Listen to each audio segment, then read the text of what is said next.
وبركاته.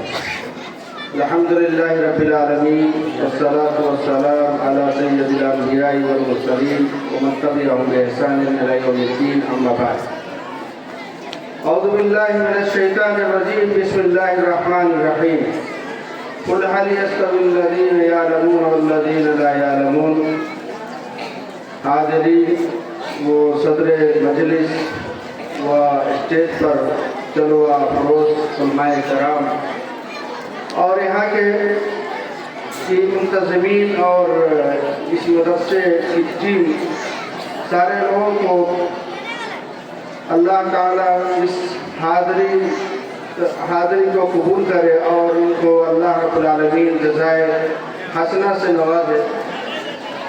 کہنا یہ ہے کہ ابھی مولانا نے بتایا ہے، ملت الدین صاحب نے، کہ یہ سارے بچے جو چھوٹے چھوٹے بچے تھے ان کی عمر کی طرف آپ نہ جائیں. ان کی عمر 5 سال ہے یا 7 سال ہے یا 10 سال ہے. ان کے باتوں کی طرف جائیں کہ انہوں نے کتنی قیمتی باتیں کہی ہیں اور قرآن و حدیث کی باتیں کہی ہیں. کوئی افسانہ اور کوئی کہانی نہیں سنایا ہے ان لوگوں نے. تو کہنا یہ کہ علم دین کی طرف آپ کا ذہن ہونا چاہیے. علم دین سیکھنے کے لیے اپنے بچوں کو مدرسے کی طرف بھیجے تاکہ یہ علم دین سیکھ کر کے قال اللہ و قال رسول کی باتوں کو عام کر سکے اور آپ کے لیے آپ کے مرنے کے بعد، آپ کے اس دنیا سے جانے کے بعد دعا کر سکے اور بہترین دعا کر سکے. اگر آپ نے قرآن نہیں سکھایا ہے، آپ نے حدیث اپنے بچوں کو نہیں سکھایا ہے، آپ نے قال اللہ و قال رسول کی تعلیم نہیں کی ہے، تو یقیناً آپ کے بچے آپ کے لیے مفید ثابت نہیں ہو سکتے ہیں. اور اس وقت اسے معلوم نہیں ہوگا کہ ہم اپنے باپ کے لیے، ہم اپنے ماں کے لیے، ہم اپنے والدین کے لیے کیا دعا کریں، کس طرح سے دعا کریں. تو کہنا یہ کہ علم دین کی اہمیت آپ کو معلوم ہے، آپ کو بتایا جاتا ہے اور یہ بات آپ جان لیں کہ ہم یہ نہیں کہتے کہ اصلی تعلیم اپنے بچوں کو نہ دیں، شوق سے دیں، لیکن اس کے ساتھ ساتھ آپ کے بچوں کے اندر قرآن پڑھنے کی صلاحیت ہو اور قرآن کو سمجھنے کی صلاحیت ہو، حدیث کو جاننے کی صلاحیت ہو، اس کے معنی اور مفہوم کو جاننے کی صلاحیت ہو. اگر یہ چیزیں آپ کے بچوں کے اندر موجود ہے، آپ نے اپنے بچوں کو قرآن اور حدیث کی تعلیم کی ہے، اس کے بعد وہ دنیاوی تعلیم سے راستہ کیا ہے، تو حد درجہ چلنے والی بات ہے. اور آپ کے بچے آپ کے وفات کے بعد، آپ کے انتقال کے بعد آپ کے لیے دعا کریں گے، آپ کے لیے بہترین دعا کریں گے جو آپ کے لیے مرنے کے بعد آپ کے لیے مفید ثابت ہوگا.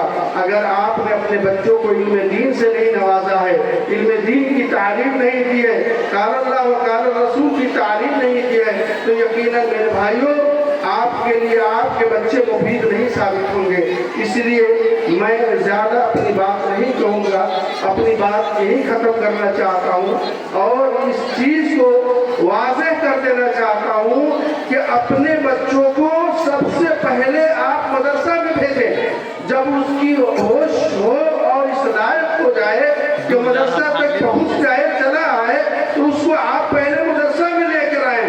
بورڈنگ میں لے جانے سے پہلے، وہ عصری تعلیم دلانے سے پہلے اپنے بچوں کو مدرسہ میں لائیں اور مدرسے میں لا کر کے پہلے قال اللہ و قال رسول کی تعلیم دلائیں، قرآن کی تعلیم دلائیں. قرآن پڑھنے کا سلیقہ اسے معلوم ہو، قرآن پڑھنے کا طریقہ اسے معلوم ہو. اگر آپ نے اپنے بچوں کو قرآن اور حدیث کی تعلیم دے دی ہے، دلا دیا ہے، تو یقیناً آپ کامیاب ہیں. اگر آپ نے صرف عصری تعلیم دی ہے، آپ نے صرف ڈاکٹر بنایا، انجینئر بنایا، اس سے بہت سارے تعلیمات سے آپ نے نوازا اور اسے سکھایا، پڑھایا، سب کچھ کیا، اگر قال اللہ و قال رسول قرآن کو نہیں جانتا، حدیث کو نہیں جانتا ہے، تو یقیناً آپ کامیاب نہیں ہیں. اس لیے میں اپنی بات یہی ختم کرنا چاہتا ہوں. اللہ رب العالمین ہم تمام لوگوں کی حاضری کو قبول کرے اور اس کے بدلے میں بہترین اجر دے اور بہترین اجر سے نوازے. بارک اللہ لنا و لکم فی القرآن. السلام علیکم ورحمۃ اللہ وبرکاتہ.